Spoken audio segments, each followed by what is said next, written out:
presence of a quorum, I call this meeting of Forsyth City Council to order. I ask you to please join me in standing for the Pledge of Allegiance and remain standing for the invocation to be led by Councilman John Howard. I pledge allegiance to the flag of the United States of America and to the republic for which it stands, one nation, under God, indivisible, with liberty and justice for all. Councilman Howard. Good evening, everybody. Let's bow our heads for prayer. Our Father, we thank you for your grace and mercy. Father, we thank you for bringing us this far. Father, we just thank you for all that you've done. Father, we thank you for all things good and bad. Father, we thank you most of all for allowing us to join together tonight for another council meeting to do the city's business. Father, we just ask that you give us the strength and the knowledge and wisdom to conduct our meeting in the right way and to do the right things that would be beneficial for our citizens and also pleasing in your sight. Father, we just thank you for where you're taking us, Father, and we trust that you know the way we should go. Father, we ask these blessings and others in your name, Jesus Christ. Amen. Amen. Please be seated and welcome to all in attendance tonight. Let the record reflect that all members of council are present, either electronically or in person.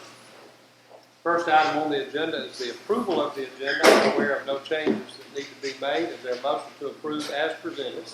Second. Motion by Councilman Goolsby, seconded by Councilman Stroud. Any discussion, questions, additions, deletions? Hearing none, I'll call the question. All in favor of approval of the agenda? Motion carried unanimously and so approved. Next item on the agenda is approval of the minutes from the June 18, 2021 T-Splosh Joint Government Meeting and the June 21, 2021 Council Meeting. Is there a motion? Motion by Councilman Stroud. Is there a second? There. Second by Councilman Goolsby. Any additions, deletions, corrections there too?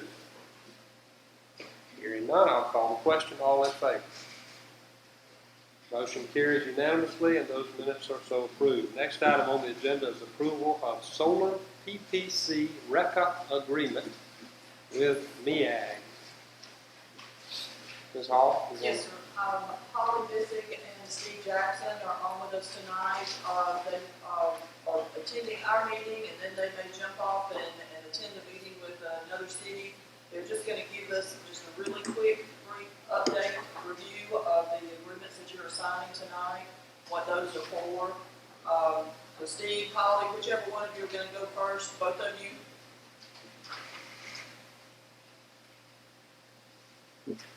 Go ahead, Steve. I'm going to let you take it. Okay. Well, good evening, everyone, and good to see a number of you again tonight. I appreciate the opportunity to give a quick update where we stand on the solar initiative with MEAG Power and ECG, or Electric Cities of Georgia. Just as a quick overview, there are three key agreements associated with this effort. One of those is an agreement between MEAG Power and the solar developer, a power purchase agreement, which has been negotiated, is ready for, the negotiations have been completed, the price has been set on the agreement at $25.91 per megawatt hour for 20 years at a fixed price. And so we have that agreement in place, and that has allowed us to offer to you this solar energy. And the commercial operation date would be the end of 2023, December 31st. And so at that point, basically in 2024, the solar energy would become available. In order for the cities, for the participants to be part of this agreement or take some of this resource, there's a second agreement which is in front of you for consideration tonight, a power purchase contract, which is an agreement between MEAG Power and the city of Forsyth. And this agreement would outline the amount of the output or the entitlement share of the output that you would receive from the project. It also outlines your commitment to pay the costs associated with the energy that is received from the project. And again, that primarily would just be the cost of the megawatt hours that you receive from the solar facility. So this is a project where there's no debt issue, there's no fixed cost. So the only thing that you pay for would be the energy from the facility. So you only pay whenever you receive the energy. So it's different than some of the MEAG projects in the past where we've had to issue debt. So in this case, you would only pay for the energy that you receive. There are some security provisions that you as a participant would be making certain pledges under this agreement that would flow back to the benefit of the solar provider from a financial security point of view. One of those is a full faith and credit taxing pledge, which is contained in a number of other MEAG agreements with the city of Forsyth for power resources. In this case, it would just mean if for some reason the city of Forsyth was unable to make your payment for this energy, that would create a default on your part, and then MEAG Power would have the ability to pursue and ask the city, take legal action to have the city, raise taxes if necessary in order to pay the amounts due under this agreement. As I said, this is a provision that's in all the other MEAG agreements for resources. So it's the same similar provision and provides a very strong security to the developer of the project and allows them to get lower cost financing just as it does with MEAG Power. So it helps us offer you a very economic project. One of the other key things just to note, a security provision in this agreement is the what we call a step-up provision. And that means if one of the, and it is also a provision that's in other MEAG Power agreements, and that provision requires if there is a defaulting participant that and they have an amount that remains in default, that all the other participants would potentially have to step in and pay a portion of that amount that was due. And we've limited this in a number of ways in this agreement. One is that we would take the power from that defaulting participant, sell it into the market, get revenue for that. We also have an escrow account that would have dollars in it that would be due that we could take to make that payment. And we also would be asking for payment a month in advance under this agreement. And that would also provide dollars for making this payment. But in that case, if there was not enough revenue and there was an amount left, then there's a 25% commitment where you would essentially have to pay 25% in addition to your current monthly due amount to cover the difference. Now, MEAG Power has never had to institute this step-up agreement, and we don't expect to under this agreement, but again, it's a security provision that helps provide low-cost financing for the agreement. So those are kind of the high points on the power purchase contract, and it's in front of you for consideration tonight. The final piece of the puzzle is the Renewable Energy Customer Agreement, or RECA agreement. That is an agreement between the city of Forsyth and Walmart, where you would acquire this solar energy and pass the benefits of it through to Walmart. This agreement has been executed by Walmart and sent to the city and is available for your execution.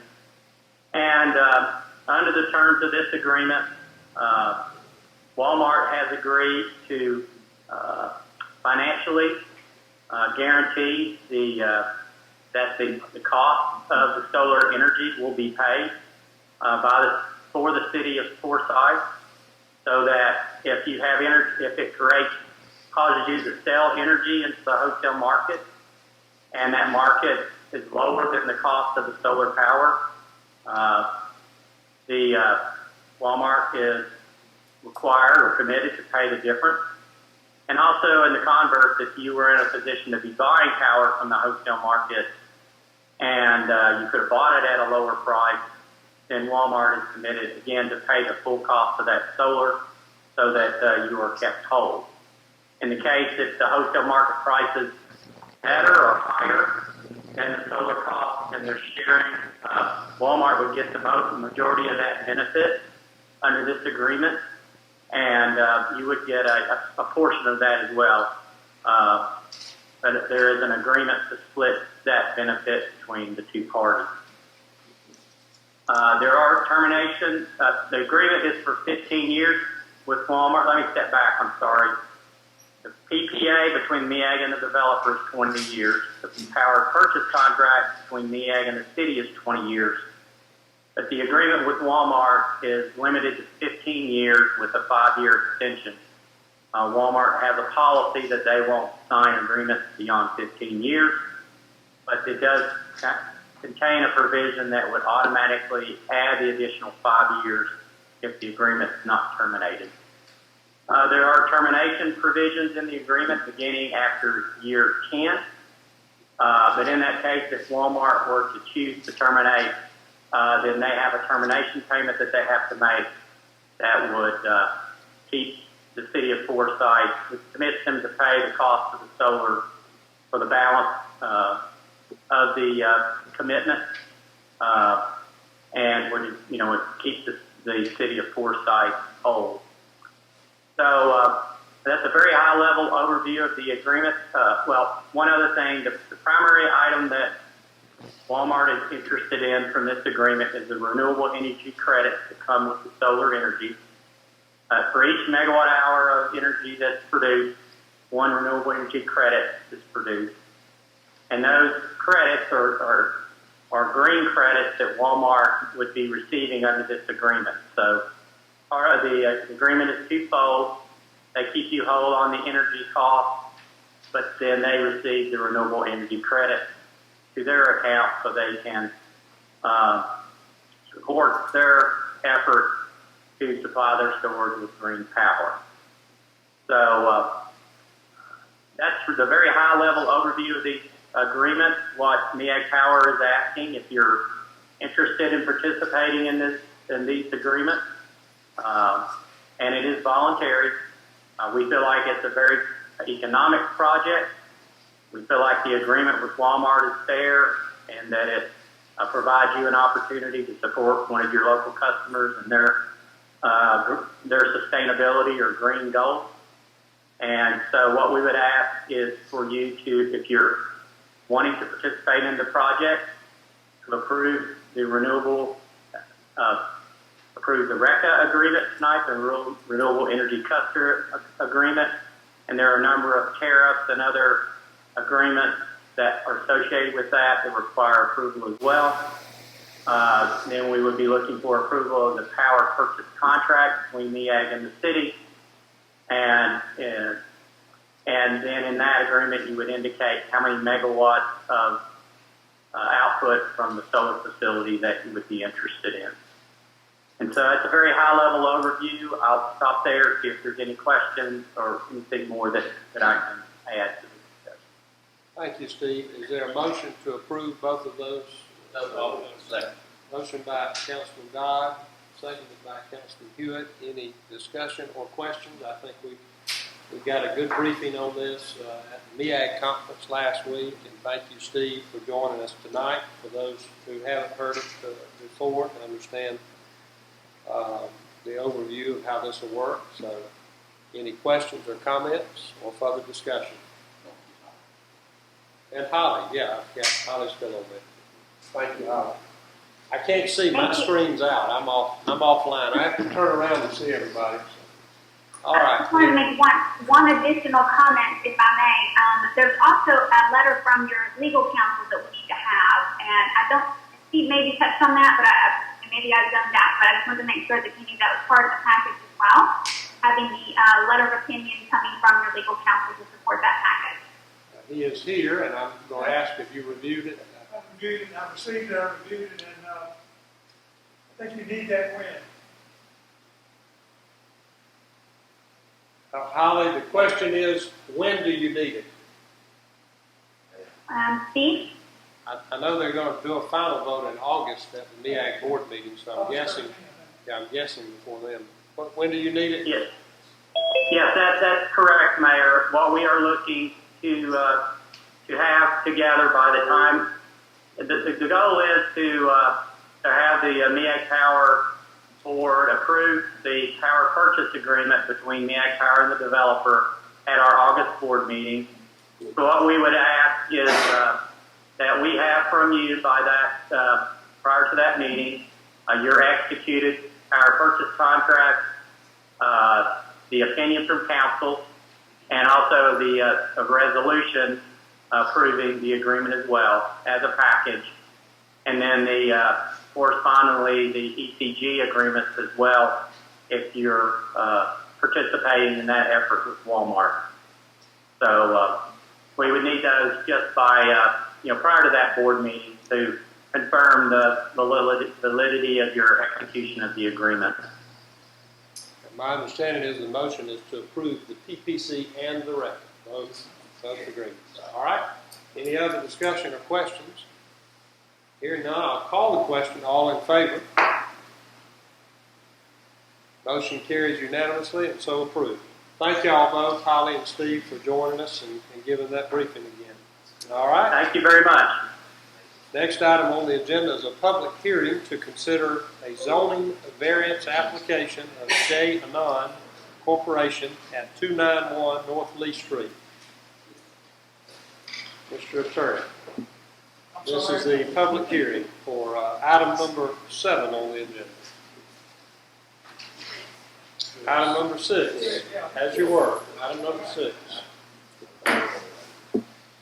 This is a zoning variance application that comes to you for property of J.N. Corporation for a zoning variance on property that's Monroe County Tax Parcel F25015 located at 291 North Lee Street.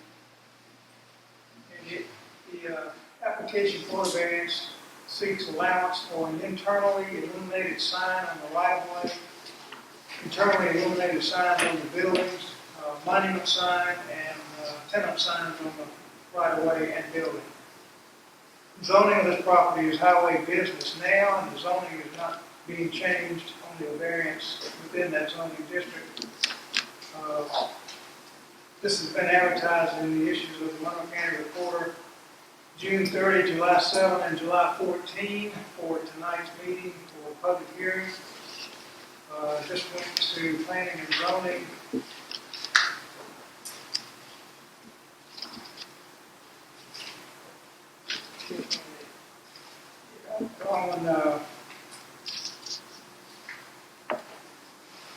Presented to planning and zoning on May 11. Was tabled, and then came back to planning and zoning and was recommended for approval by council. I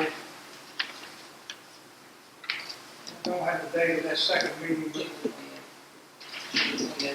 June 28th. So it's here with that recommendation. It's been advertised and signed. The sign's been put up, and it's here for the public hearing and your consideration. Thank you, Councilman. All right, public hearing on this matter is now open. The public hearing is now open.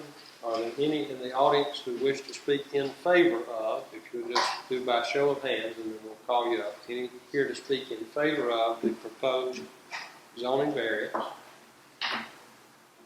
All right, thank you. Are there any, we'll call you in just a moment, are there any of the audience to speak against or in opposition to the proposed variance? All right. Are there any others that wish to speak on the matter in any way? All right. Thank you.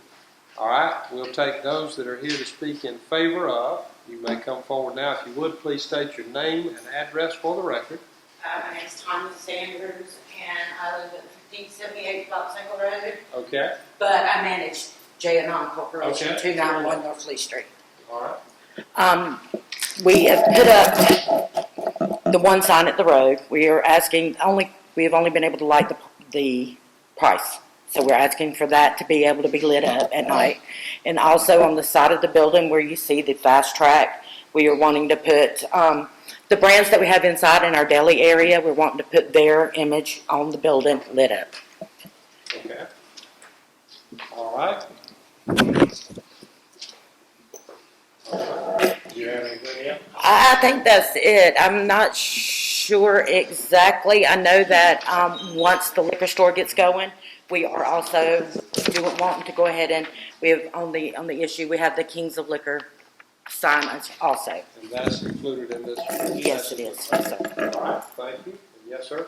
She pretty much covered it. I'm with the sign company that's supposed to put all this stuff up, so I just wanted to basically be here. All right. Thank you for being here. Thank you both. All right, just to make sure that we didn't miss anybody, is there anybody else that wanted to speak in favor of? Is there anybody that wants to speak in opposition to? Is there anybody that just wants to be heard? All right. Mayor, just so everyone's aware, one of the reasons why this has to come before you, planning and zoning and city council is that it is in the corridor overlay, and we do not allow internally illuminated signage in the corridor overlay.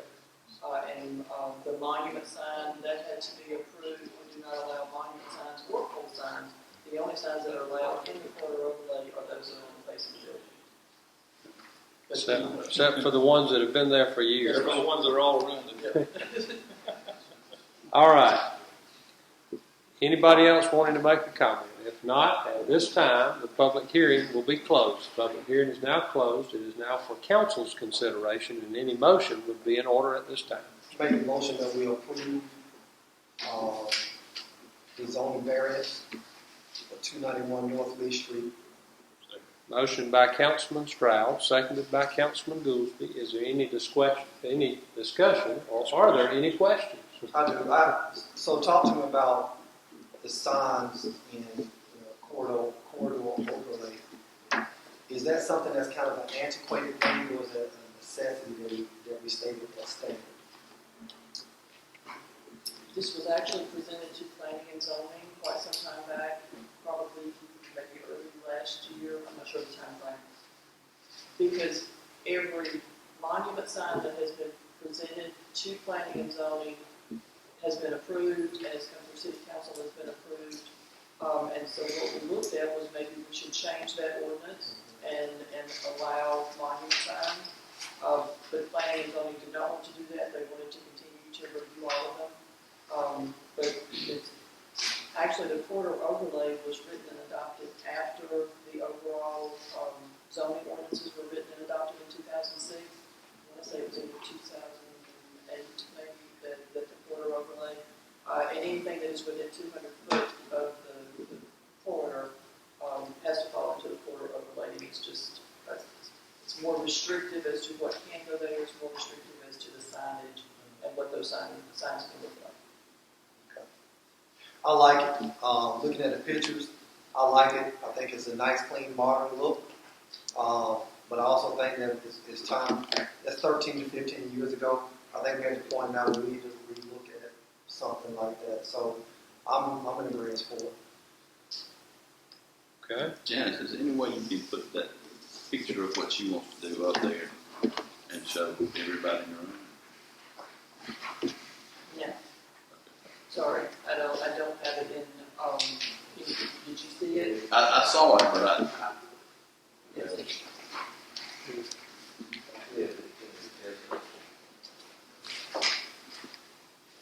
and It should be in all of your packets. I can't use my phone. Okay. This one right here is the one they're talking about, really, isn't it? On the building. No, they're talking. They asked for approval for all of those signs. Every one of them. Okay. They already has it out. And what she was talking about, the one that says Valero, the only thing that is currently lit is just the price. They want to light the remainder of the That's sign. right. It had lights in it, and we just moved it on. And also, to even be able to put the brick on the bottom of it, which is going up, it had to be approved for the brick to go on the side also. Okay. They can't light the Valero part because that's internally illuminated. Okay, that. And they can't But they can light this. But they can light the price because Right. it's LED bulbs, I guess. This is the dimension under here of the brick is going to be in. Correct. Yes, sir. All right, we have a motion. Doesn't look like it's well. Well, it's not actually there yet. was later. All right, we have a motion and a second.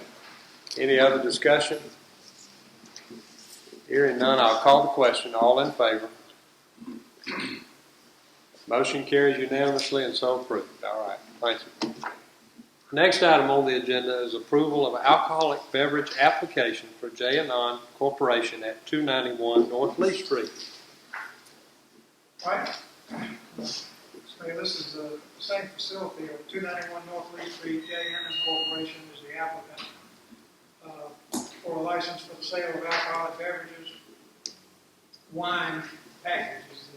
They already have beverage licenses for beer and malt beverages, so they want to add wine to that. It's the same tax parcel I just mentioned, tax parcel F25015. This has been advertised in the Reporter issues of July 7 and July 14 for tonight's meeting. I've reviewed the application and not aware of any deficiencies in the application for the wine license for sales at that location. This would be inside the Valero convenience store, not the liquor store that will be attached. That's a whole nother. That's my understanding. Okay. They All right. I'm sorry. Go ahead, Ms. Hall. They previously had a beer package and a wine package. About 10 years ago, they dropped the wine package and only had beer. And they continued that to pay for that even during the construction. So their beer package license is still valid, and now they want to add the wine back to, as the mayor said, just to be used. All right, is there a motion to approve? Second. Motion by Councilman Dodd, second by Councilman Hewitt. Any discussion or questions? We are not required any longer to have public hearings on alcoholic beverage applications, but I know that there are some people in the audience that are here to speak to the next one. Is there anybody here that wanted to say anything related to this one? All right. All right. Then in that case, is there any more discussion or any questions? Hearing none, I'll call the question. All in favor? Motion carries unanimously and so approved. All right. The next item on the agenda is approval of alcoholic beverage application license for Kevin Anderson at 438 Cabinets Road. All right. This is an application, as you stated, for the sale of alcoholic beverages, beer, malt, package, wine package, and liquor package.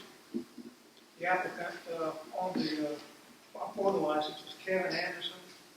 The location is at 438 Cabinets Road, tax parcel F33010. I'm not aware, having reviewed the application, I'm not aware of any deficiencies in the application. And this is part of the town center shopping center, I believe it is. So it's at that location. I don't know where that is. Been advertised in the Reporter issues of July 7 and July 14. And it's here for council. All right, is there a motion from council at this time? I'd like to make a motion that we deny the application. We have a motion from Councilman Stroud to deny the application. Is there a second? Yeah, we just need to get on the floor. You ain't got to agree right now. I have a second from Councilman Howard. All right, we are in discussion. And as I mentioned, there are people both in favor of and against that are here. It's council's pleasure because we don't have a public hearing on alcohol any longer. But would you like to hear from the people who are here to speak for and against? Okay. Yes, sir. All right. No problem with that. I know the applicant is here. Would you all like to speak first? Sure. And then we'll give you a chance to follow up. So if you want to come up and state your name and address. Yeah, my name is Kevin Anderson. I'm here to apply for the package store, liquor store at 438 Cabinets Road. So obviously we made a big investment into the city and the county, and this is one of many projects that we have. And obviously we have desire to make it, something kept, well stocked, very respectable operation within the city limits.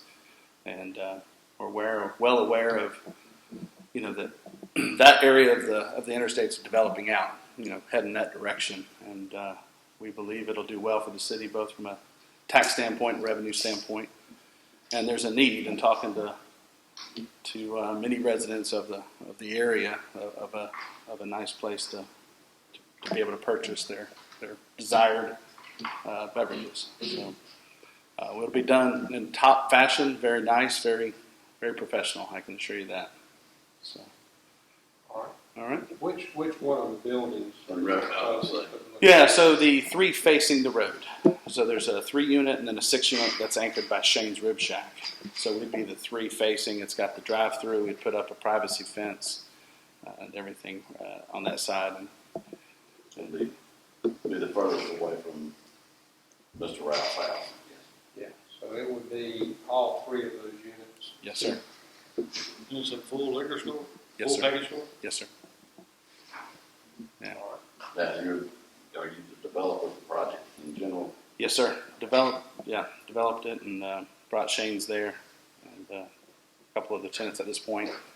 And I'd like to put in the liquor store there as well. Thank you. All right, any other questions at this time? All right. Thank you. Any that are here to speak in opposition to? All right, Bruno?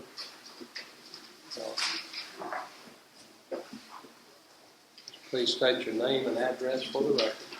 Jenny Lynn Brunner, 411 Cabinet Road. I'm the house directly across from this, where they're going to put the establishment. I've not been contacted by anybody about a liquor store. I'm going to go back in a little bit of history here for you. I am fixed to be 62 years old. The place I live is my family's home place. I was living there. I was very young when the interstate was coming through, before it was ever built.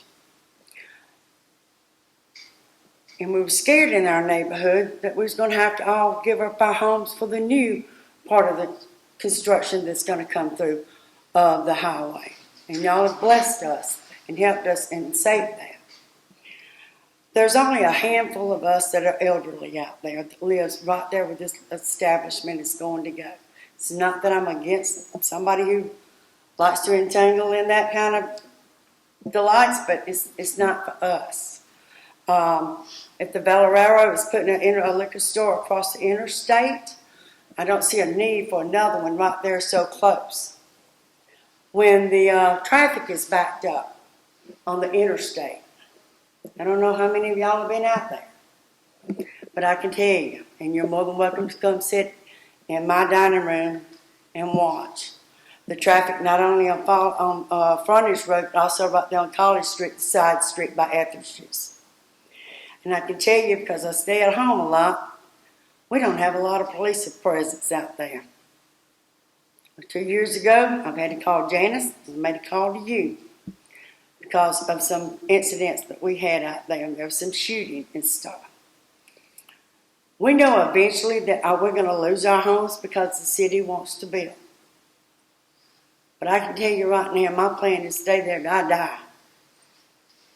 And I appreciate what they're doing and putting out there, but this just isn't the location for it.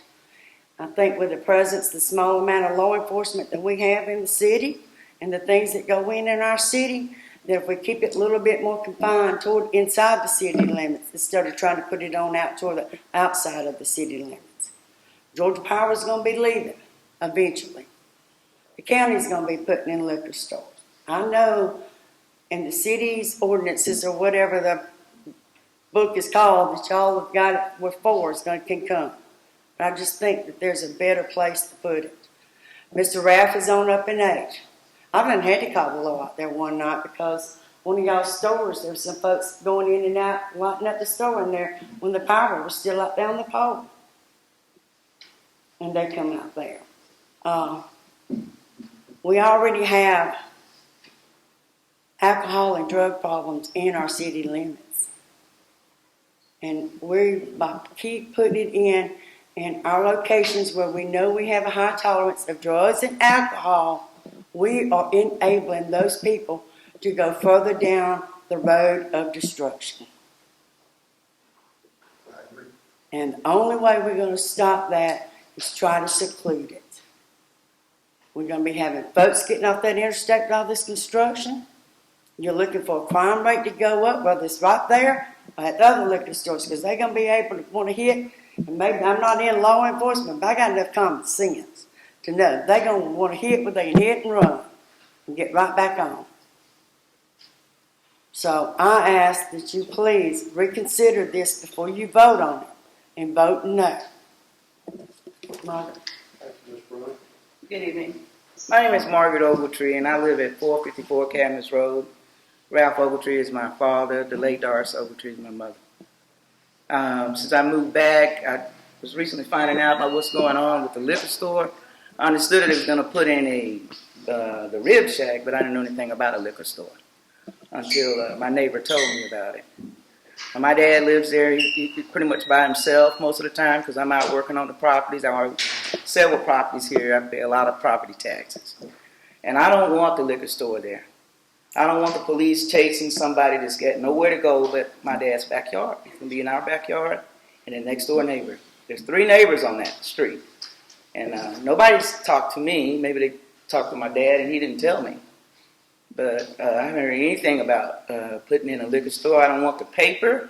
I don't want the bottles, because what they do, they're going to drink it and they're going to toss it. And we already going to have a problem getting out of our front door if anybody roll out there with the egress coming in and out. But that's not the issue. The issue is I don't want a liquor store there. We got 3. I don't think we need 4. I mean, how much liquor are we going to drink? And as Jenny said, it's easy on, easy off. And they catch all kind of people going up and down at 75. So, I just keep crime down, keep everybody safe. I'm not for it. We're not for it at 454 Cadmus Road. Appreciate you listening to me. Thank you, sir. Thank you, Ms. Ogletree. All right, is there anybody else that hasn't been heard that wants to say something? All right, we'll give the developer a chance. If you want to respond to anything, you're welcome to. If you don't, that's fine too. I'm good. Okay. All right, we have a motion and a second. The motion that's on the table is to deny the application. Is there any discussion amongst the council? Yeah, I made the motion. I want to say why I'm denying it. I'm tired of liquor stores being at the front of a black and minority neighborhood. It's yet another. It's just like the same thing we had to deal with Brookwood Heights.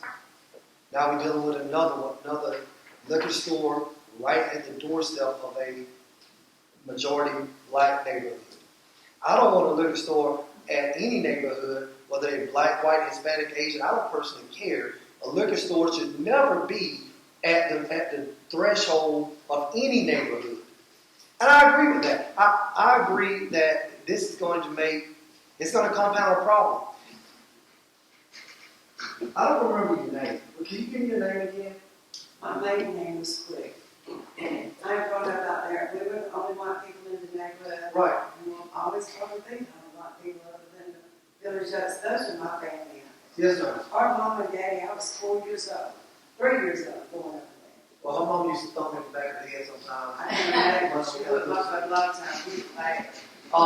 But I agree. I remember when I was a police officer for an extremely brief period of time, but the number of calls we got to go out to Forsyth Gardens, I remember one New Year's Eve, the game was, we're going to shoot the gun, the neighbors call the police, we go out there, and by the time we get out there, nobody did. And then when the police leave, happens again, we go back out there again, and nobody did it. So now we're considering putting a liquor store at the threshold of another community. No. I speak against that. And one thing Ms. Ogletree didn't tell you, she's a veteran. She served her country honorably. I don't think that veteran, I don't think Mr. Ralph Ogletree, who sat around this council table, I don't think they deserve it. I don't think he deserves to pick up trash. He can't. Mr. Ogletree is up there in age and still in good health. He still checks his mail. He still drives around, but he doesn't need to be picking up trash and bottles out of his yard. So, for those reasons, is why I don't want the liquor store there. All right. Is there any other discussion from council or comments? And Mr. Mayor, when we take the vote, according to Robert Rules of Order, we can take a by-name vote. I would like to do a by-name vote for this right here. Okay. You're requesting a roll call vote. Mm-hmm. All right. Is there any other discussion? All right.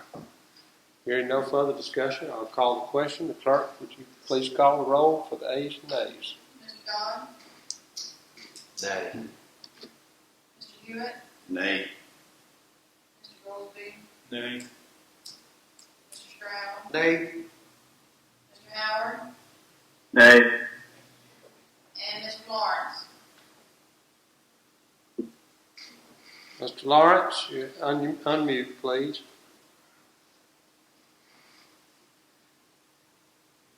Do a thumbs up or a thumbs down. Okay. Nay. Can you hear me now? All right. Y'all, you realize y'all have all voted against the motion. So that's what I was going to say. That We was all to voted deny. against it. That means it would have been approved if the vote would have gone through. Am I correct by saying that? No, your motion was to deny. To deny. And y'all voted nay to the motion to deny. Right. So then it would have been But there is no affirmative motion. I didn't believe that. We all meant yay, and we voted no. Yeah. Mr. Mayor, I'd like to change my vote to say that I am against the So you're voting in favor. Wait, just to be clear that we're following, because we requested a roll call vote and make it clear under Robert's rules. The motion was to deny the application. So if you are in favor of denying, then your vote would have been in the affirmative. That's right. If you are against denying, and therefore for approving, your vote would have been in the negative, which everybody's vote was in the negative. That's right. So, Mr. Mayor, I'd like to change my vote. Julia Stroud votes in the affirmative to deny the application. Mr. Stroud's vote on the motion is aye. All right. Mr. Hewitt, just call it again. All right. Would you please call the roll again on the same question? Mr. Dodd? Aye. Mr. Hewitt? Aye. Mr. Goldby? Aye. Mr. Stroud? Mr. Howard? Mr. Lawrence? All right. Is everybody clear that you have voted to deny the application? All right. Yes, sir. Yeah. All right. But, Mr. Mayor, can I Yes. Go make ahead. ask a question? The license at Valero is not a liquor license, is it? I don't think they've already been granted one, have they? Yeah, Yeah, I mean, that's right. They have a liquor license, and, well, It King of is. Liquors has a liquor license, and Valero Right. has a beer and wine, packaged oh, beer and yeah. wine license. It's a That's separate right. entrance Yeah, right. to the liquor store. I just want to make sure And that we allow 4 right. in the city of Forsyth by city code. And Right. the one at Valero makes number 3. Mr. Anderson, can I say one thing? I'm all about business, and I'm very pro-business. But one thing I will say, if there's a neutral location, like I'll always make comparisons to Locust Grove and Jackson, and it does not impede on any neighborhood, I would be for that. But if any liquor store being proposed to go in near a neighborhood, I'm always going to be against it. I don't know what the rest of the council, what their opinions on it are, but mine, if we found a neutral location, I would be perfectly fine with it. All right. Any other post-vote comments? All right. Hearing none, we'll move on. The next item on the agenda is the approval of a proposed ordinance to amend Article 14 of the zoning ordinance and zoning code. Ms. Hall. Mr. Lawrence, would you please mute your phone? Thank you. Yes, sir. Okay. Yeah. Thank you. Okay. It's still not muted. Okay. Hold on. Okay. I think, yeah.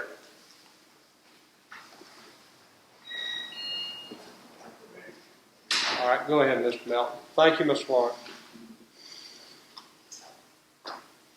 This comes to you as a proposed ordinance to amend a portion, specifically section 14.6, subparagraph B, with regard to fences and walls in the zoning code, zoning ordinance.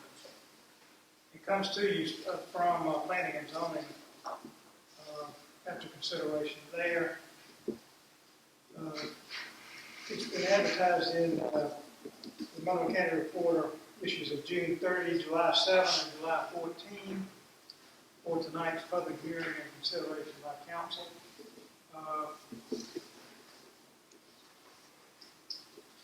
The proposal, I don't remember the exact date of the meeting of planning and zoning, but it was May 24 planning and zoning meeting when this was discussed and approved to come to council. So the draft doesn't come to you in the form of an amendment to the zoning code, an ordinance. Nothing would be changed in the zoning code except section 14.6B, which has to do with setbacks and location of fences and freestanding walls. It's the intention of planning and zoning by recommending this, that there be more clarity about, especially between adjoining landowners, where walls and freestanding fences can be or will be allowed. So that's the purpose of this. It's been advertised, it's here for public hearing and council's consideration. Is there a motion? So moved. Motion by Councilman Stroud to approve. Is there a second? Second by Councilman Goolsby. All right, any discussion or questions? What is this the knee-jerk reaction to? This is something that they ought to handle. Say again? The planning zone ought to handle this. So I mean, Should never got here. right. But it's a change of the ordinance, that's why it came before you, because there was, if you have two adjacent property owners, and both of them want to put a fence up, and you have to allow 2 foot from the property line, the question came from planning and zoning, who maintains the area between the fence or wall? That makes sense. And this was something that happened, and as they were reviewing it, then they said, well, we need to, as you were talking about with the corner overlay, we need to correct this ordinance so that this doesn't happen. I like it. All right. I just want somebody to explain. Any other discussion or questions? I think each property owner ought to take care of 1 foot. Well, That's if you see the ordinance, it says that 6 inches on a fence. Well, 6 inches doesn't leave an awful lot of room between them to have to maintain. 2 foot on You and your weed eater can't get down. That's right. All right. We have a motion and second. Any other discussion? Hearing none, I'll call the question. All in favor? Motion carries unanimously. It's so approved. Next item on the agenda is approval of budget adjustments for safety grant. Ms. Foster. I brought before you before to let you know that we had applied for a safety grant. The safety grant is through GMA, where we have our workers' comp. We can apply annually for a percentage based on the amount of premium that we pay for our workers' comp. The total amount that we can apply for is $6,900. We've had a safety committee for a couple of years. Last year, Nancy Patton took over the safety committee.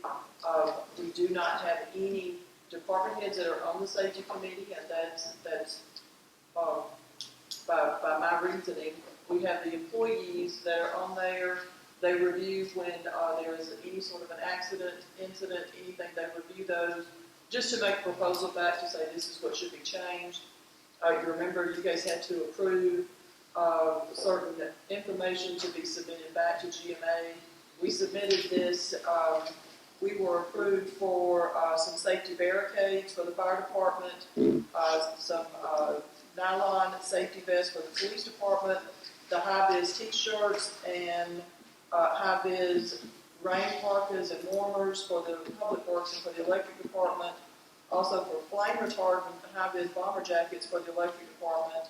the reflective vinyl to go on those, and then circulation fan for inventory for a total of $6,900. Before you tonight is requesting, since we'll have to set up new line items, we'll set up a revenue line item for the revenue coming in of $6,900, and then we'll just do one expense line item of $6,900, and we will pay for all of that.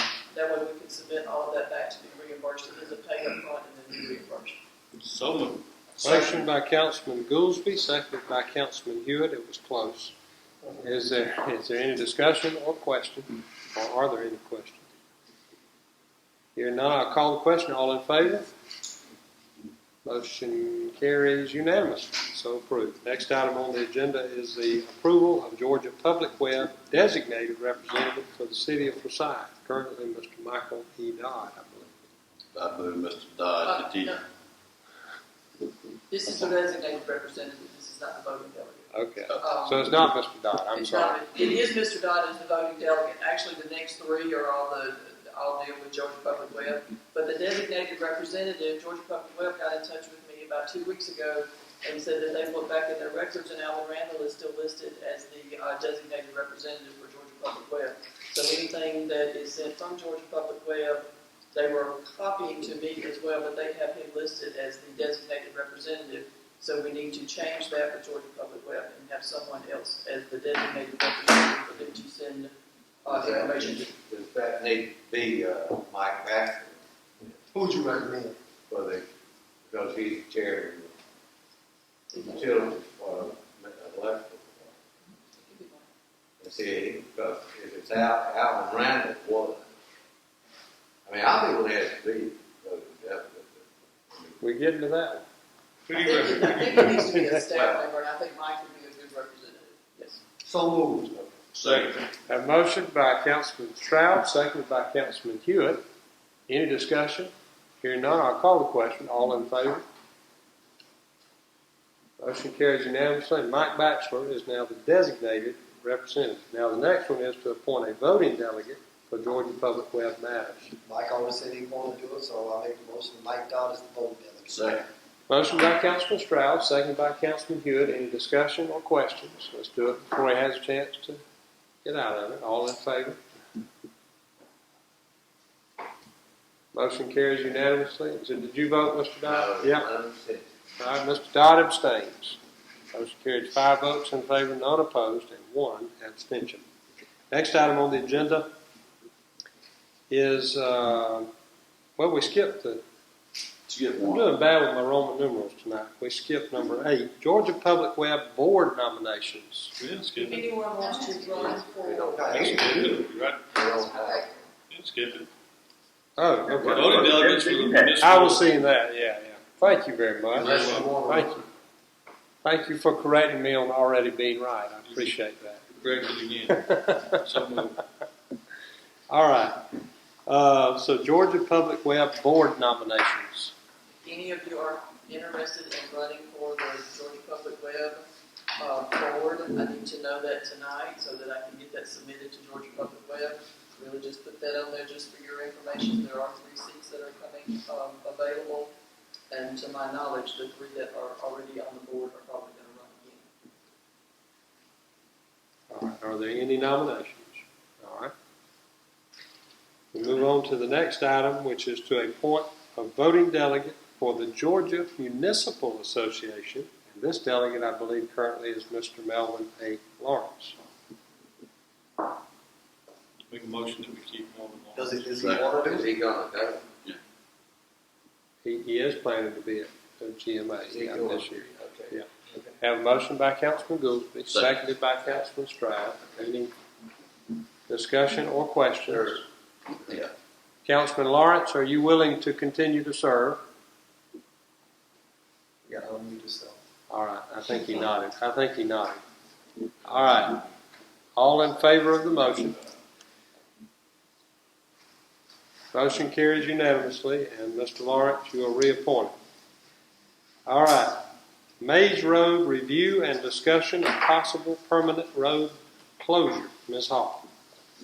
In March of this year, Mr. Jim Hedges, in your packet, for tonight, there are some pictures and then the presentation that Mr. Hedges made to the county commissioners, and they were getting ready to close Maze Road, I'm sorry, not Maze Street, Maze Road. This is up between Rocky Creek Road and Johnstonville Road. Very soon thereafter, they have been like the, sorry? Off of Johnsonville. Right, it connects Rocky Creek and Johnsonville. Right. This was about the time that Tyhanna annexed his property, and so the county commissioners did not take any action on closing Maze Road. I received a couple of complaints about the condition of Maze Road. I went up this morning and took those pictures that are being passed around. There are trucks that are mud biking on Maze Road. There are some people that use that as a shortcut through, and they are getting stuck. The county road department would go up at least once a month, and they would scrape the road. I have sent the public works employees up there today to block off the road so that they cannot go up and down the road, especially with the rain that we are anticipating. Because the other complaints that I have received are about the amount of mud that is being tracked out on Johnstonville Road. The pictures that you looked at, those are from this morning. Those are off of Rocky Creek. The other end of Maze Road was so bad that I did not even attempt to pull off and try to take any pictures. If you did not see the ones that are in the packet, I can pass out if you want to see those, the ones that were in the packet. Yeah. You saw those. And I have not even made an attempt to go down the road because it is in such bad shape. But the pictures from back in March show that it has become a dumping ground. So my recommendation to you is that we do one of two things. We either close Maze Road permanently, or we keep Maze Road closed until we can have it paved and brought up to specifications. Is it with any reason to pave that road? It is simply a cut through. No residents. There are no houses. There's only one property owner, and that is the owners of Tyhanna and his group. There may be a small portion of the property for Rocky Creek Church that abuts off of there, but if it is, it's just a very small piece, because as you're going down Rocky Creek Road, there is a drive that goes up to Rocky Creek Church, and then that's right there at Maze Road. So there may be a little portion of their property, depending on where their property line is. How are you going to close it off? Sorry? How are you going to close it off? Right now it's closed. Dirt mound or something? Right now it's just closed off with barricades. But I mean, we would have to do something and go even off of the roadway into the ditch to completely block it off to keep people from going through there. Yeah, I agree.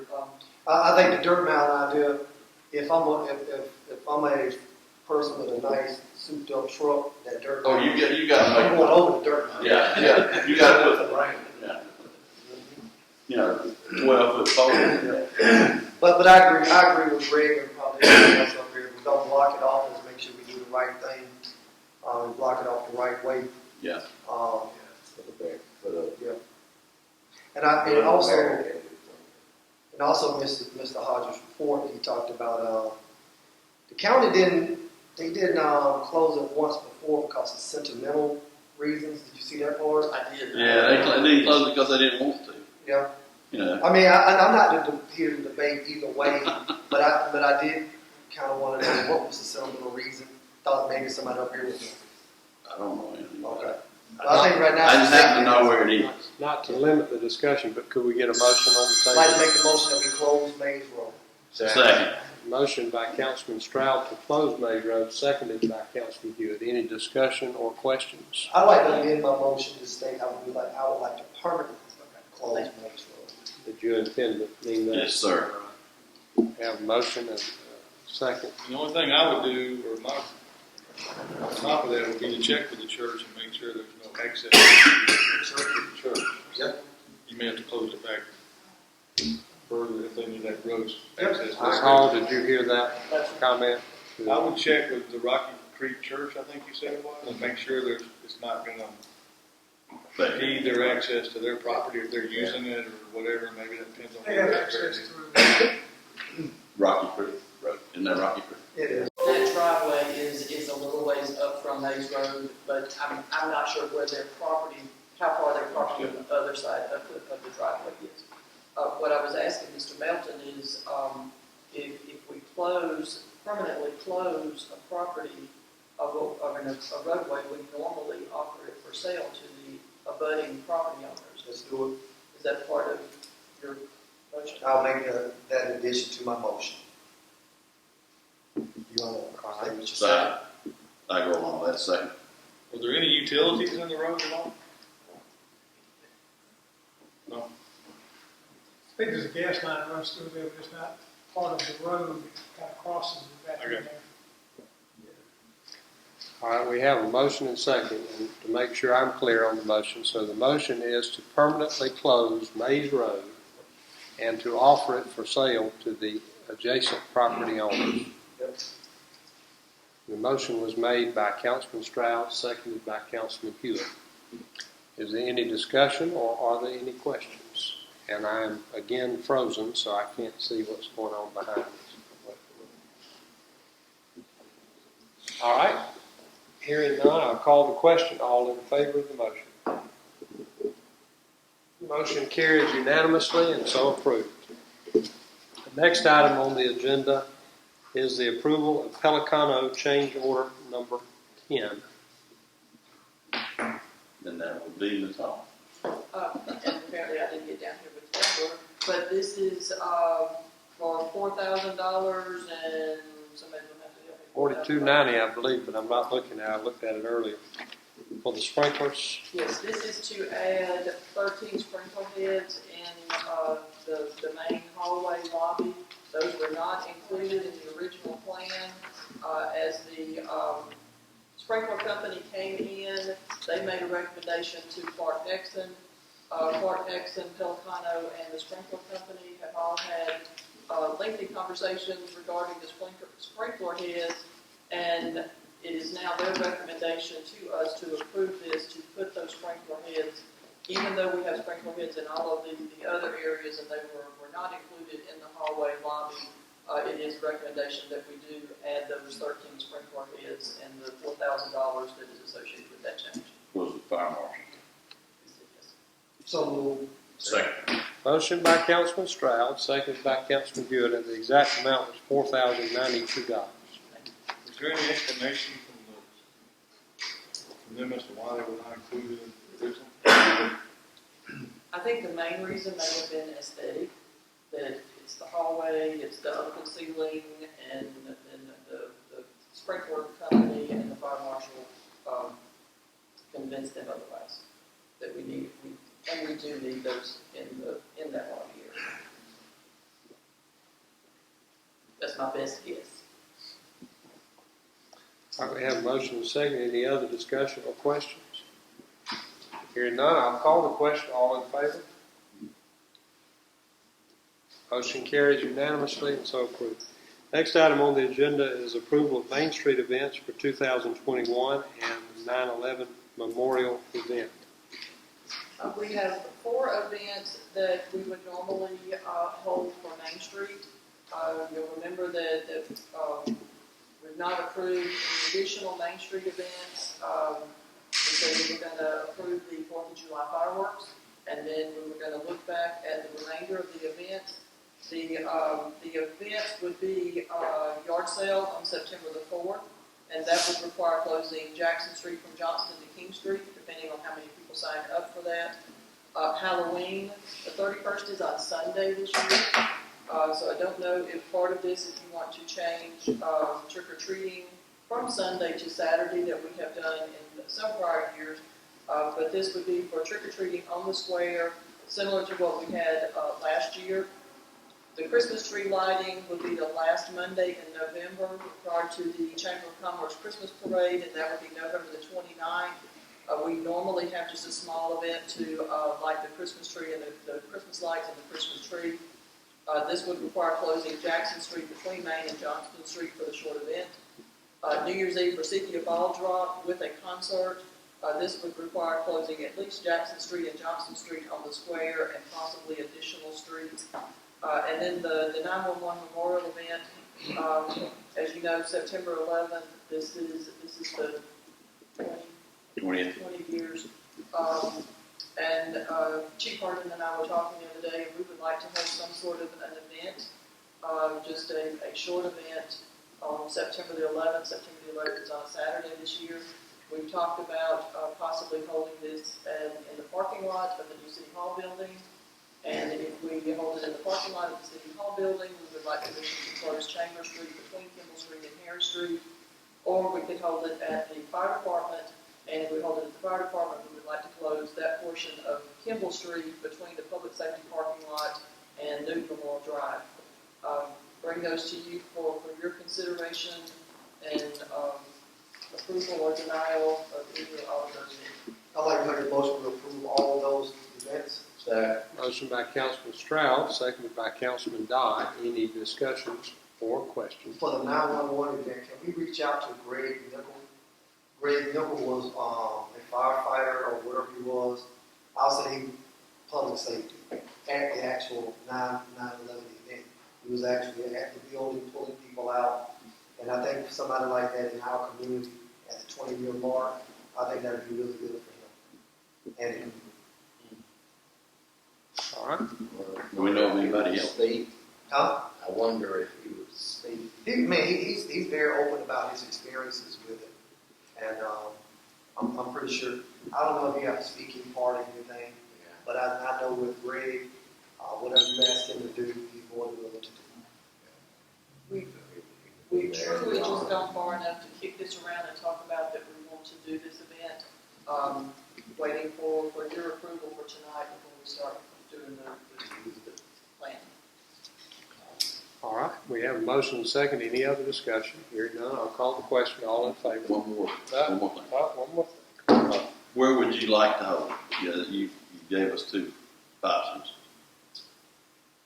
There's something that we would like to do at the City Hall if we can have that at the parking lot at the City Hall. I think that'd be a better place to hold it. We don't want to hold it inside the building. We're talking about just doing well, did you have the opportunity to have overflow in the down at public safety? What we talked about is if we hold the event at the in the parking lot, that we would not raise the flag at the new building until this event. And that would be the first time the flag. I like it. That's a great idea. Good idea. All right. Any other discussion? Hearing none, I'll call the question. All in favor?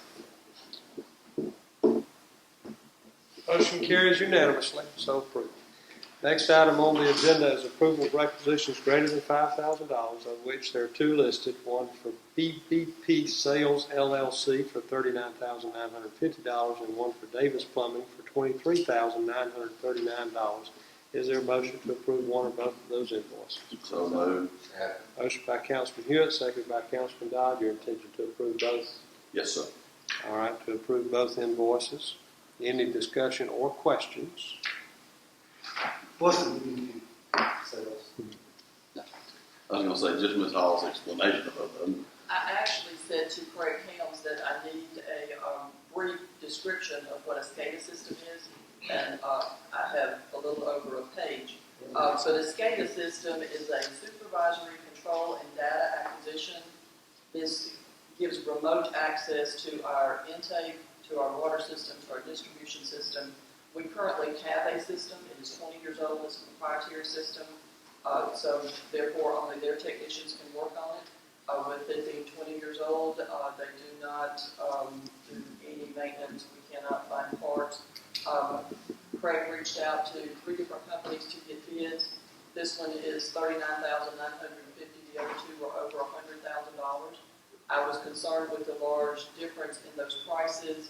Carl Hofstetter, the representative of BBP, and Craig Helms had a meeting last week, and Carl called me to tell me that this is a good system. This will work with our new infrastructure, our new upgrades at the plant, and he was very pleased with this system. Okay. Thank you. How can this be secured? So somebody can't hack into it. That's a question I do not know an answer to. Good question. Yeah. Because it's gonna be cyber generated, isn't it? And they talked about that in the MEAG as well, about security stuff like that. But I'm pretty sure that she can get an answer to that one. There's other higher bidders probably included flocculators. Yeah, all that kind of stuff. That was one thing.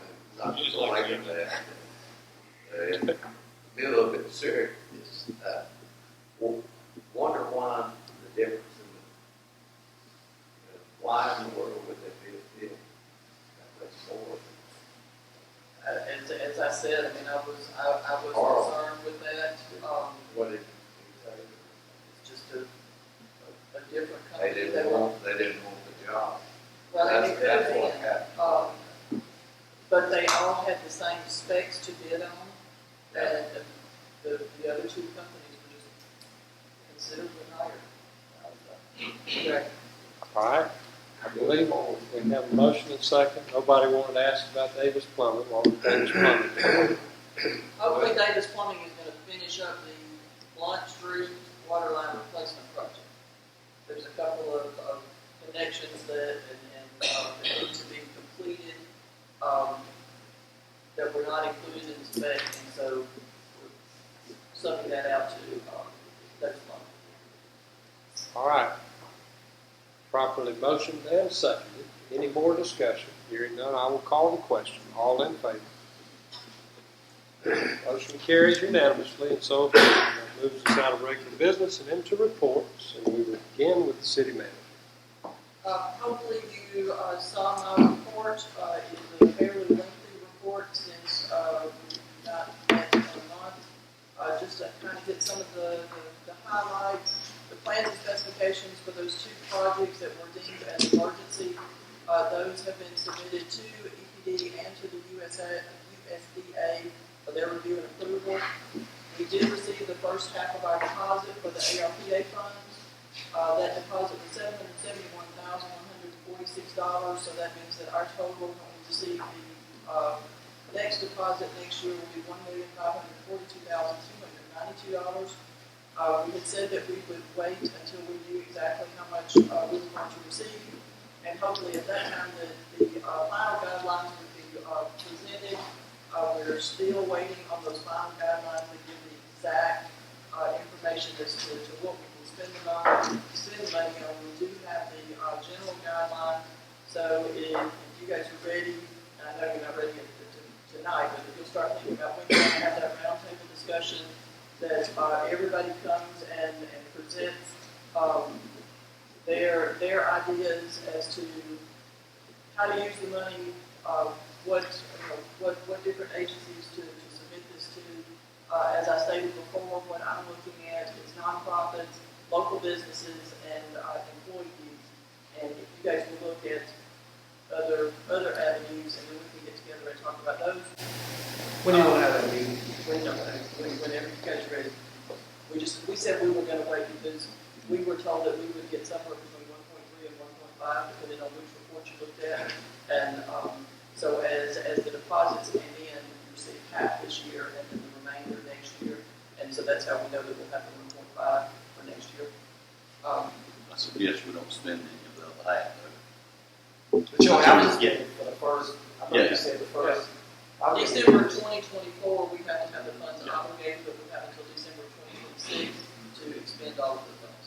Okay. So it definitely is not something that we have to say today how we want to spend that. So we don't have to commit them before we get them. Right. Now, I'd rather do to have that meeting sooner rather than later. And if we have to have a follow-up meeting for it, then that's fine too.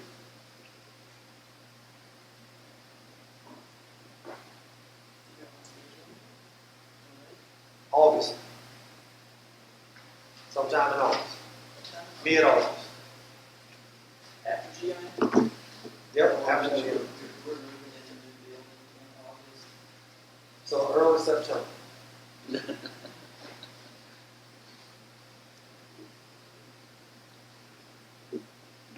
Early September, school will be back.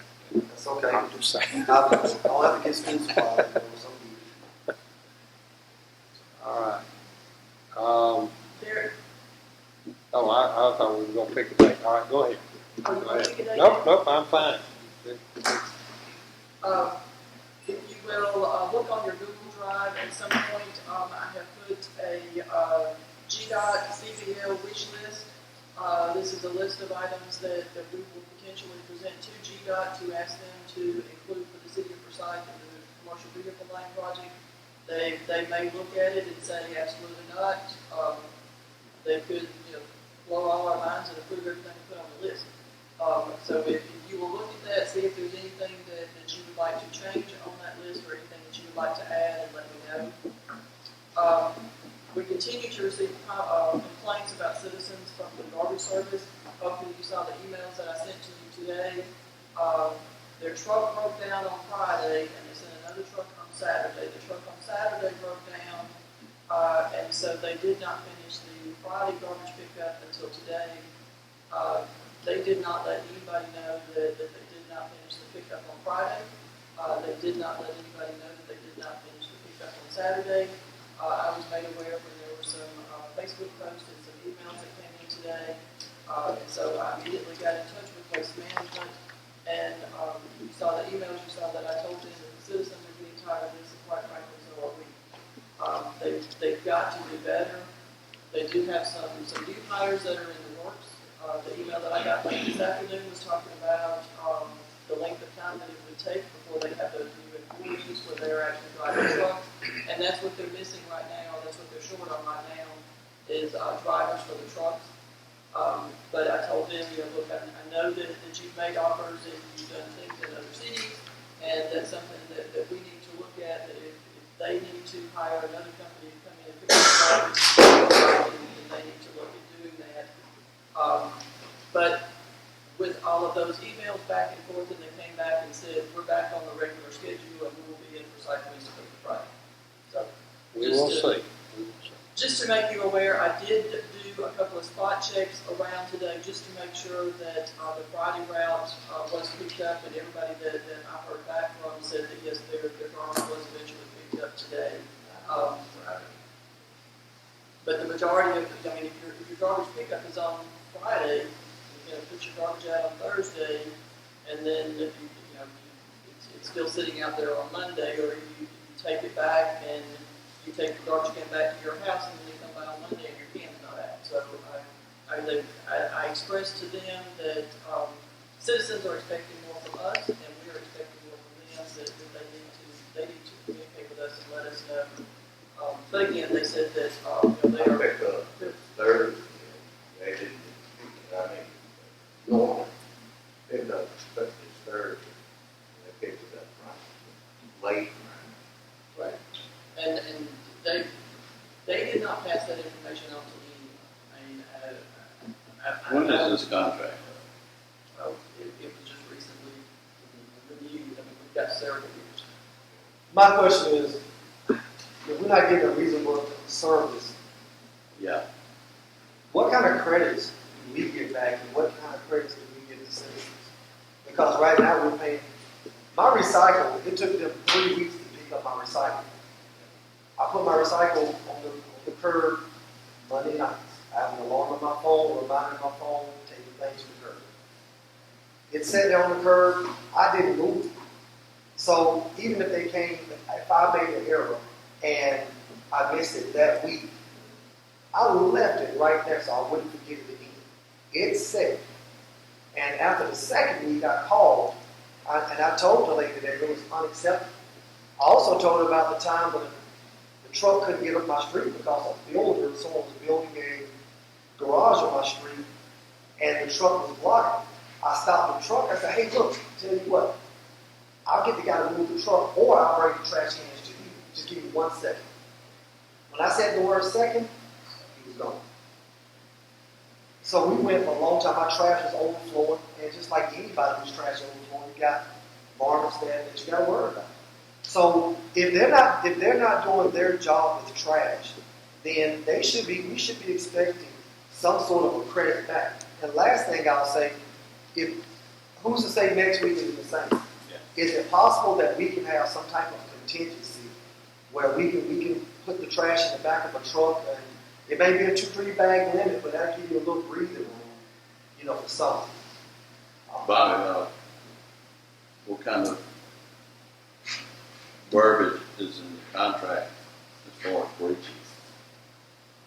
I have to look at it. Non-performance type stuff. Yeah, not. Okay. They do the same thing in my neighborhood. Yeah, exactly. It doesn't matter where you live. No, It's just everywhere. It's every city they service too. And one of the things that Steve Edwards said before he came before you guys, and I think he said it again the night that he was here, that they're skipping recycle pickup so that they can have just the guys on the garbage pickup route. Well, we pay for recycling pickup, so they're skipping it. We're paying them for services we're not getting. Yeah, skip us a little money. Well, and that was in, I don't know if I ended up forwarding all of the emails to you, but that was in one of the emails again today that I said to them that we have citizens that are looking at us and saying we're not receiving the service that we're paying for, and so we shouldn't have to pay for it. And my statement to them was if we refund or forego a monthly charge to the citizens, we will expect the same from waste management. I've not seen the response to that part. Oh, of course not. Mary Macon is riding on the back of the truck picking it up. And you should follow suit. That's a good idea. You reckon he's got time to come up here? Lester didn't tell me he was doing that. All right. Next. One thing that I do need to know, working with the Regional Commission on another grant for the park plan, and this is a recreational trail grant, and we have the opportunity to either connect Hill Street Park to Village Street Park, or Park Circle Park to Country Club Park. In the T-Splosh, if the T-Splosh passes, what we're going to do is sidewalks. Hopefully we will have more revenue come in for that than what it is going to take to do all of the sidewalks that we previously talked about from down Johnston Street to Main Street and out Country Club Drive. Just need to know if you have an opinion as to which one of those park sections that we would like to connect. That would be Hill Street to Village Circle or Park Circle to Country Club.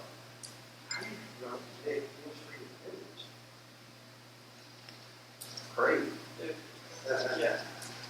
We're just talking about putting in sidewalks.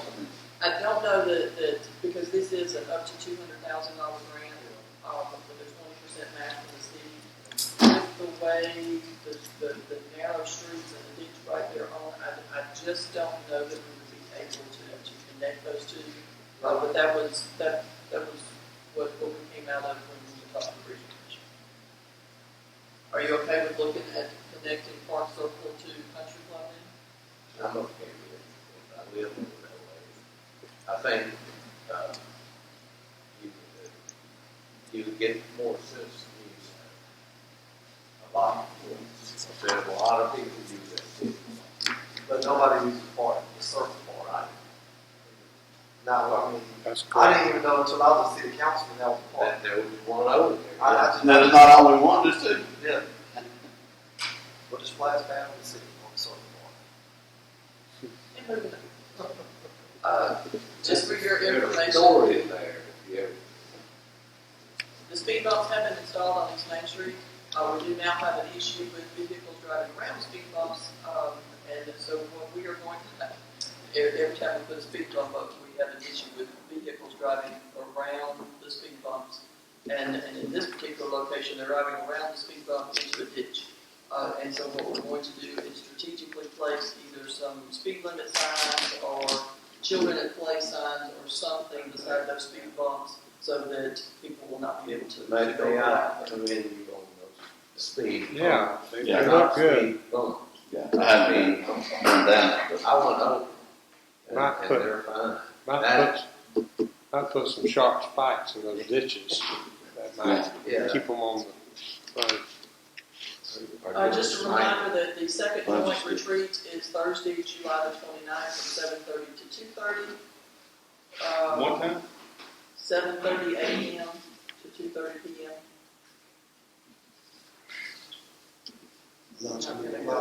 What page are we on now? The first page, the joint retreat. Yes, Second joint retreat. yes, we're on page We will be working with Pelicano and Hofstadter to make sure that the resurfacing of Harris Street, Chambers Street, and Kimball Street, that those are all coordinated. You will see the company that will be doing the asphalting for the new City Hall building. They will have to bring the parallel parking spaces on Kimball Street and then the widening of Harris Street. They will have to bring that up to the level grade with the existing asphalt, and then we will resurface all of that. I asked if we could do all of that at one time, and they said that that was not really a good idea, that they needed to get it all up to grade. Splash pad is working great. Probably just jinxed us all by saying that, but since we have replaced the equipment at the splash pad, it has worked great. We've had a few issues with the breaker out there, but I think that has been fixed. We did hire a part-time employee to monitor the activity out there to hopefully keep the vandalism down during the day when there are people there, and she is working Thursday through Sunday from 10 till 6 every day. We do still have the ECG bus tour for August the 18th and the 19th. The new director at the Minor County Development Authority has taken that over and is getting all the plans together for that. The back to school rally, the police department used to have that at the police department, but they have joined with several other agencies in those. So that will be at the Fine Arts Building on July the 31st. There are several businesses that have come together that are going to help out with that as well. You'll see the whole list of project updates there. That's just to give you an update as to where we are on all of our projects and all of the commercial projects going on. If you have any questions about those, let me know. I did previously report to you that there would be a variance coming before you for a mobile home that was denied by planning and zoning, but could still should have still been advertised to come before you for a public hearing, and the applicant withdrew their application, so that will not be coming before you. The public hearings and zoning matters that will come for the August meeting have a conditional use for 93 East Main Street to locate a professional mortgage branch office on that property. If you have not already been contacted by a local citizen, there's some opposition to that. She sent me an email Friday, and I will get that forwarded out to you as well. There's conditional use for 173 and 183 MLK. That is the Daniel Freeman's property where they previously had different automotive stores there, automotive repairs there. Automotive repair is not allowed in the zoning district that is in, and so he's got to come for a conditional use. And planning and zoning did approve that, but they do have conditions. And then a variance request to locate gas pumps in the front of the property at 436 Tiff College Drive. This will be the construction of a new convenience store, restaurant, retail. This will be on the property between Super 8 and Waffle House there on Tiff College. So those will be coming before you on August the 2nd. Because of the time frame, I'm just going to pass these out. If you would just take one of these. You guys had asked me to give you some information on what to do for funding for the recreation plan. This just goes through and gives you some highlights of some comparisons over the last couple of years, deposits that bank balances that we have, the squash, all of those expenses that we have, and then on the last page you will see my recommendations about funding. One of the issues that we run into is that as a municipality, we cannot do just a conventional loan. You know, we ran into that with the City Hall building when we had some issues with USDA and the historical project that they were trying to work on.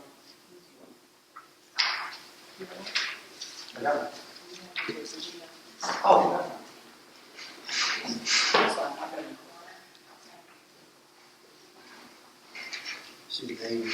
We have applied for a land and water conservation grant. It's a $500,000 grant. and we agreed to do our match. We currently have $822,000 in the separate account for the special project, and so that would allow us to do about $1.3 million at Country Club Park, and that will include the amphitheater, the parking area, the entrance off of Enzyme, the covered basketball court, and to put a pavilion there between the park and the park and the splash pad. As I mentioned earlier, we're applying for a recreational trails grant. We will use that to connect Park Circle Park to Country Club Park. This is a $200,000 grant with a 20% match. I've looked, you guys asked me to look. Are we going to do something about the entrance from Stroud Drive? Or are we going to change the entrance into the golf course? The park plan calls for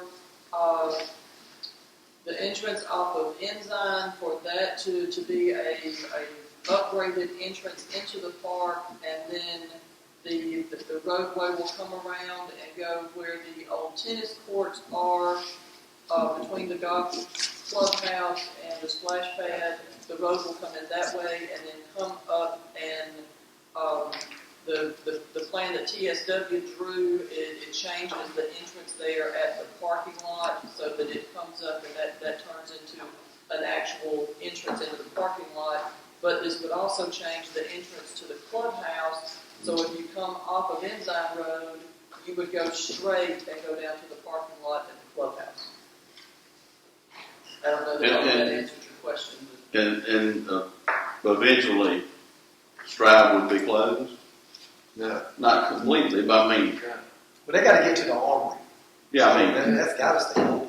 Yeah. Still gonna go to the splash pad that way too. Right. Yeah, It will turn lot's into a gonna loop. Right now, if you go to the park, there's one way in and one way out. Right. If you go to the golf course, there's one way in and one way out. If we build the amphitheater back It's gonna there, turn into a circle. then you can have one way in, come in, and people go out, or you can have two ways in and two ways back out.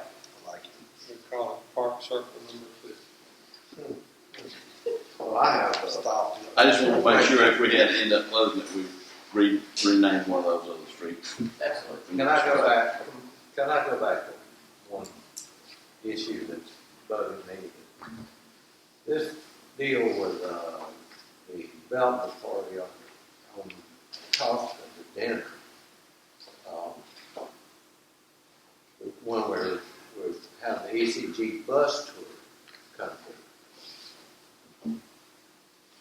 If the development party is putting it on, why are we, and we have no representation with the development party, why are we splitting it on?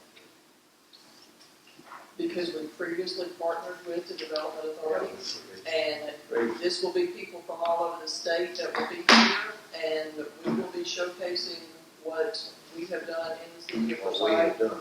And Yeah, I totally, I understand. But my point is, I feel very strongly that we ought to have city representation on the development part. We don't. We used to have it. Used to be required, I think. But yeah, I thought it was in the bylaw.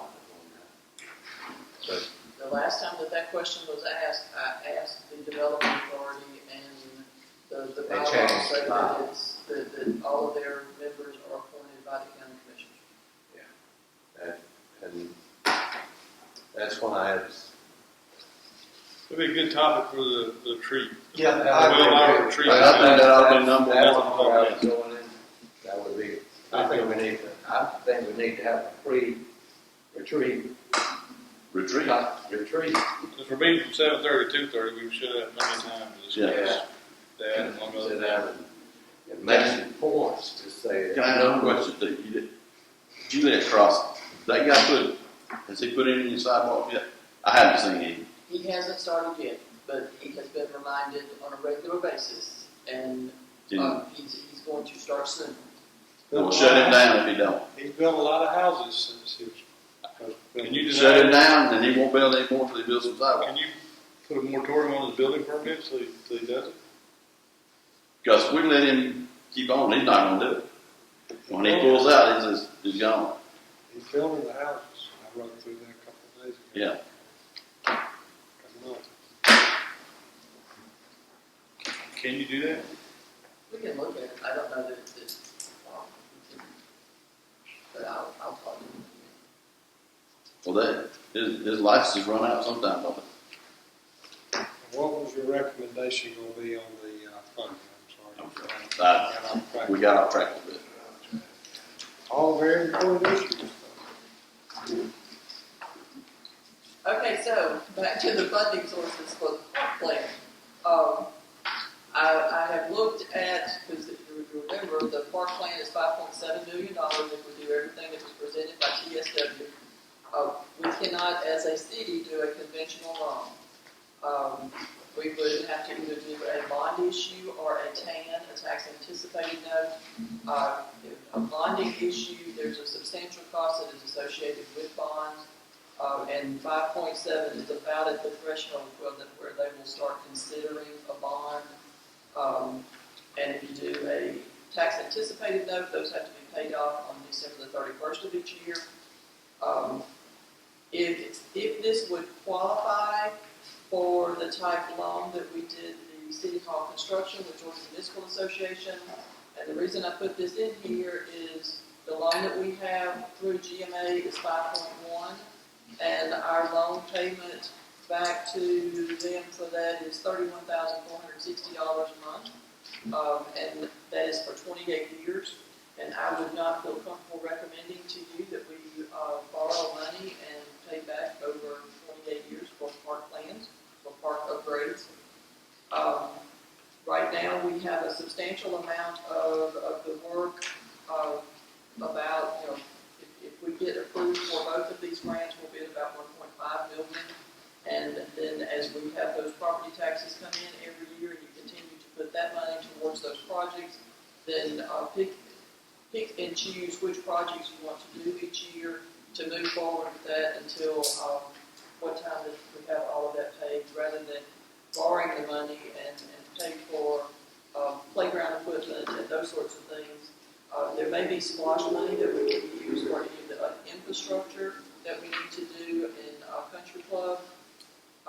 And then if we decide to add to Con Ed and put a splash pad or anything else at any of the other parks that's not included in the TSW plan, then we would have that funding, or we could look at something else. We could look at the recreational grants, the land and water conservation grants. We can apply for those every other year, I believe. So, and those are up to $500,000.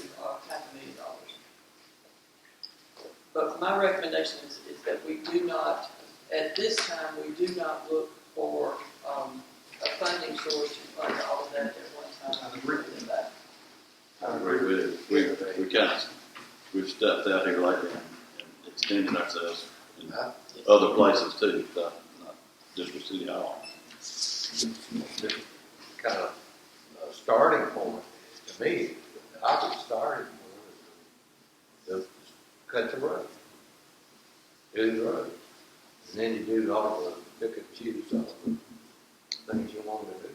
Dennis, go back to what you started the conversation. You said that we could do the road, the covered basketball, the amphitheater for how much?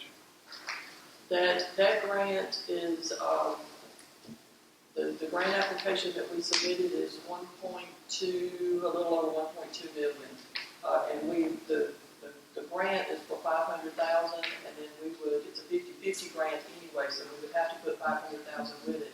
We have 822,000 currently in that account, and so that gives us a little over 1.3 million if we get approved for that land and water conservation grant. And could you do those? Could you do the amphitheater, the road, and what's the cost for those items? Is the 1.2 million that we applied for.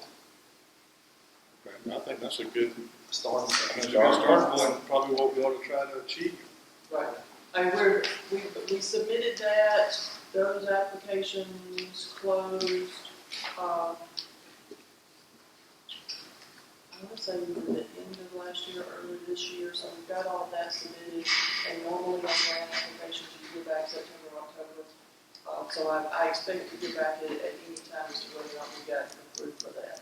And if it's declined, if they have, I just don't want to put all our eggs in one basket waiting on a grant, you know. We hope to get, you always hope to get a grant, but if we don't get it, we've got over $800,000, half of it. 1.3 million. And if we started working with that, by the time we needed to spend more, then we've got the proceeds from the next year to put with it. Now we're up to 1.1, 1.2 million. I understand if you're trying to keep keep the powder dry in case we have to match the grant, we need that $500,000. But as soon as we find out yay or nay, I think we need to get moving. That'd be my recommendation. And it goes, and we've all talked about it, we all believe in it, but I believe that those amenities are what separate thriving cities from those that are just kind of making it. And our city is growing, and we're the golf course is growing. And the golf course is doing well, and we're people move here, they want amenities, they want walking trails, they want things to do. People that live here want 50 golf courses. Now it's over 100. It's 150. So I will say this, I do agree that country club probably needs to be the focus because that's probably the most used park. But I would not want to see Kynette Park be overlooked. No. Because for the last 2 weeks, I've been getting beat up pretty bad about the city doesn't care about Kynette Park, and I totally vehemently disagree with that. But I do think that we need to make sure that we put softball fields are the most used thing at Kynette Park. And if we could do a renovation to the dugouts and whatever the case may be, but I don't want everybody here is old enough to remember the day when the city park was the white folks park and Kynette Park was the black folks park. I refuse to have that division anymore. So whatever we're going to put into Kynette, into the city park, we need to be able to put that same value into Kynette Park as well. So we won't have a division anymore. Absolutely. Well, the field would be the focus. That's where it needs to be put. Sure.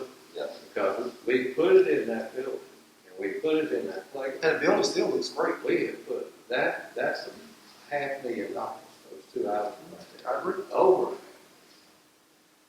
So, but we've never put a whole lot into the field. So, I agree with you, but I want to see people come together. I agree. Because you see it, the splash pad, the whole community uses the splash pad, and that's the way it should be. And when you build an amphitheater, that should be a gathering place for the whole community. Janice, when we're talking about working on the road, on Stroud, when you come in there are several big trees, whether they're pine groves or whatever, that probably need to be taken out that are impeding on the asphalt line. And I hate to cut them, but they gotta go. the golf course. Yeah. All those bumps you run across are roots. Well, And you either gotta do something to cure that or cut down the tree. that's that goes back to the plan. Is the plan going to be the new road or Well, that road's going to remain either way.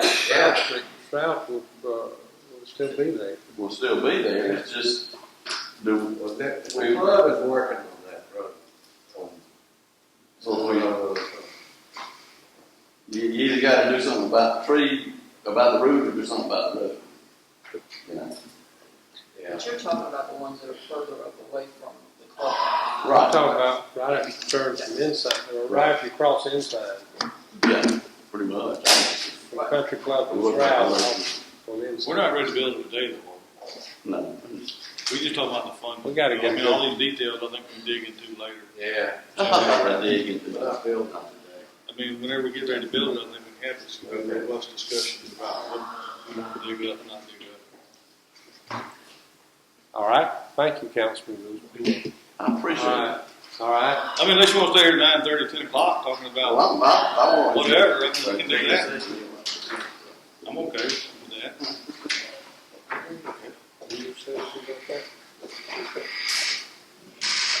Is that all of your report? Yes, sir. And nobody has any more questions, right? Are there any questions? I wasn't trying to be suggestive. If y'all have a question, please ask. All right. City attorney report. I don't Thank have you. anything else other I'm just the things that are being advertised now coming up on the August 2 meetings. If you have questions, I don't have anything else. Very good. Any questions for the city attorney? Hearing none, we'll move on. My report will be brief, if y'all will let me be brief. We're getting the new city hall ready, and we anticipate moving in on August 11th, I think, is the furniture date. All right. I would like to propose that we have an open house on September 25th. That would give a little room between, and the reason I propose that, I'll give you the kind of method behind the madness. So, on that same day, the Bicentennial Committee is having their proclamation ceremony at 1 o'clock, and they've invited the governor. I would like to invite the governor to be with us and our other federal, state, and local officials, and all the citizens, of course. It's their building. But to have the governor, it might be a better chance of getting him if he's already coming for something else. And it might help their chances of getting, I don't know, they may have already secured him, I don't know. But if we did it an hour after they do their presentation, and I mentioned that to the district attorney, I think he's chairing that group, and he thought that was a good idea, too. So is that good with y'all? Then we'll start working on that and see if we can approve it. And we will send invitations, of course, to our delegation and to our federal delegation as well, senators, Congress, so forth. I like it. But and we can invite other local leaders and have a big time and let the citizens see the new city hall. Hey, make sure that when we invite people for that event, I mean, for both events, really, I would love to see if a city council person is still alive, that they definitely get a personal invitation. I think Mr. Charles Wilder deserves to see, the sweat of his brow while he's still alive. And, so many other past council members, Mr. Ogletree, and, so many other former council members, they deserve to see, where we're going to now. Absolutely. They played a role in us having a new building. So. Yeah. We couldn't be here for them. Yeah, Charles Wilder was the last city representative on that development.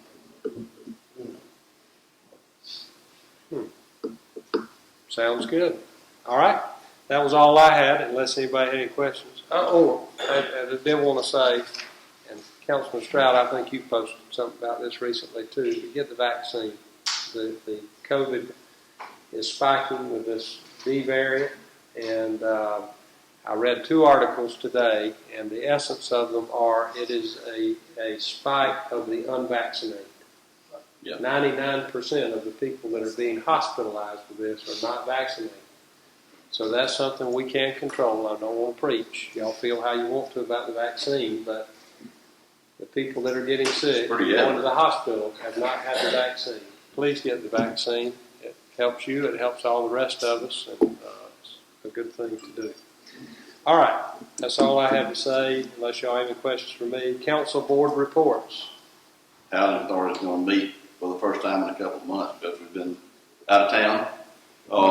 September 14th at 3 here. If that's okay with Ms. Janice.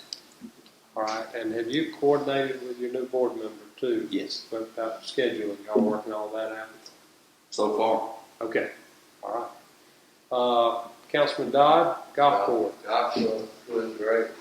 I do want to, that's forward. I can keep going around. All right. Anything from this side? Councilman Howard, CVB. Councilman Marks. All right. Any additional business that is not heretofore been handled? I'd like to come in, I appreciate the opportunity of going back to the MEA annual meeting. I thoroughly enjoyed it. I've been around a little while, and a lot of those guys I didn't see last year, and it was good to get back with them. And then the program that really jumped out at me was this young lady, and I don't recall her name, but she was with one of the electrical companies in Florida. The lady from JEA. Well, she was the ECG equivalent from Florida. Yeah, okay. But at any rate, it dealt with public power perspective, and they were talking. Her presentation was basically promote your electrical system. That it's something that the people owns. It's their electrical system. I mean, they may, pay electrical bills, but they own the system. Just like they own the park that we're talking about. We're their elected representatives. So we need to promote the electrical system. Because we own it. It's our system. And it's a publicly run system. Very good. Yeah, she made some good points. We had some good speakers. Very good. And I share the same sentiment. I thought MEA was great. And the two things that stood out to me was the blurb they put out about China and how they have a plan and sort of just kind of paraphrasing, basically to dominate the world economy. Everything from changing the plug types and light bulb fixtures. I thought that stood out, but it also stood out to me as well about the different forms of energy that are losing the popularity and others that are gaining popularity. So it's an ever-changing thing. One last thing I say for council, I understand we talk about park, but I promise you what will be coming up very shortly is pool and swimming pool. And if we don't have I think that we need to figure out how can we incorporate that as well. Not saying that we will be the sole owners of it, but I think that we need to get to the point of saying us, county, and Board of Education, let's get together and let's come up with a plan and let's come up with funding solutions as well. I will tell you, this is a hot button topic. It's only getting hotter. It doesn't seem like it this year, but I can only imagine out in Oregon and Colorado and Utah, places that they're having abnormal heat. Some of these guys, it could be us. And we can prepare for that moment now, and having our citizens the ability to stay cool during those dark days of summer. It's coming. People talk about doing things for children, but the statistics say that our age group, we're the bulk of Forsyth. So we definitely need to have something for us to do and stay active as well. That's all I have. Thank you. Anybody else? All right. No additional business. We'll move into public comments. Anyone in the audience who wishes to come forward, you may do so for up to 4 minutes. Please state your name and address and come up to address the council. Anyone? All right. At this time, we will leave public comments, and I'm not aware of a need for an executive session. Is there one? All right. Is there one? All right. I'll pass this. All right. If not, there is one motion that is entirely in order. Let's adjourn. Motion to adjourn by Councilman Hewitt, second by Councilman Scott. All in favor? Motion passes unanimously. Bill's off the grade. I'm going to hang this up.